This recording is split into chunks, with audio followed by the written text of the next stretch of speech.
Anyway, we're recording, so okay. Just remember that you're on camera now. I don't know what we want to talk about. Any suggestions? Something that might be interesting for a 5 or 10 minute conversation? Well, I've been really interested. I can't get enough of the Tour de France. I've been all over the Tour de France this month, so that's been really interesting for me. It's been cool. What's interesting about the Tour de France this year?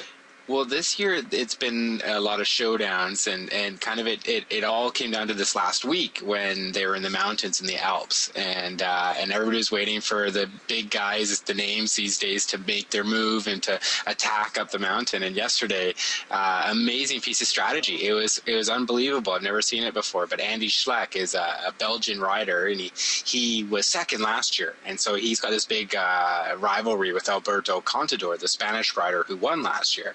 And so when they were doing their mountain stage yesterday, Andy's team sent 2 of their riders into a breakaway early in the stage to go and start working their way slowly up the mountain. It was a 23-kilometer mountain climb of about like that steep. Yeah.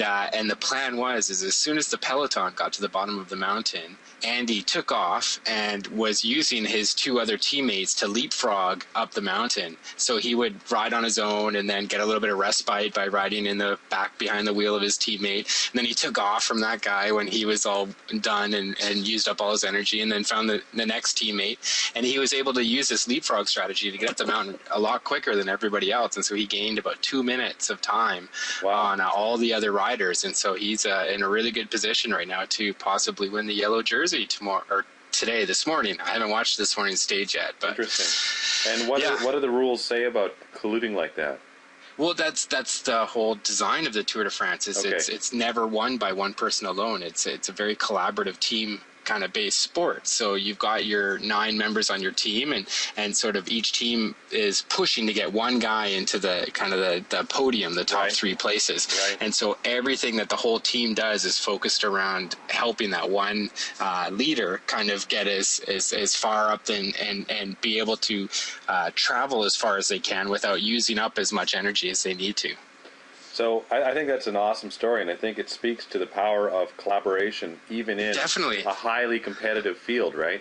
Yeah. No, that's one of the attractive parts about bike racing, competitive bike racing for me, is it does have this collaborative aspect to it. Yeah. And it's even among the different teams. So the Leopard Trek team will have an ally for a day with, say, the Garmin Cervelo team. And so those 2 teams will work together to be at the front of the peloton, to drive the peloton speeds as high as possible to catch the breakaway. Right. So even amongst teams that are competitors, they're still forced to collaborate in many different parts of the race, which is really, really cool to me. And it's never really about the individual. It's always about the team. The team is the one that needs to survive, needs to get through the day. Yeah, it's really, really cool.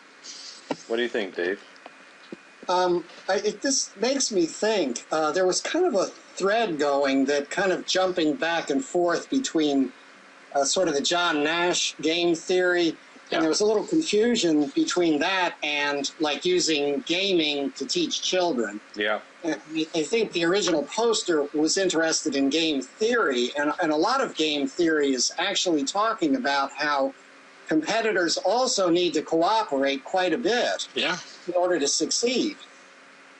I mean, your enemy of your friend of your, no, what is that famous saying? The enemy of my friend is my friend, or something like that. So it kind of gets strange bedfellows in a race like the Tour de France, because it's such a dynamic sport from stage to stage every day that you never know who's going to be helping you out one day, who's going to be competing against you the next. Yeah, that's pretty neat. All right. Oh, go ahead. Do we have enough, David, or? Well, we have enough, but we can continue if you like. It's fine. I'll pause the recording part, and then we can just chat.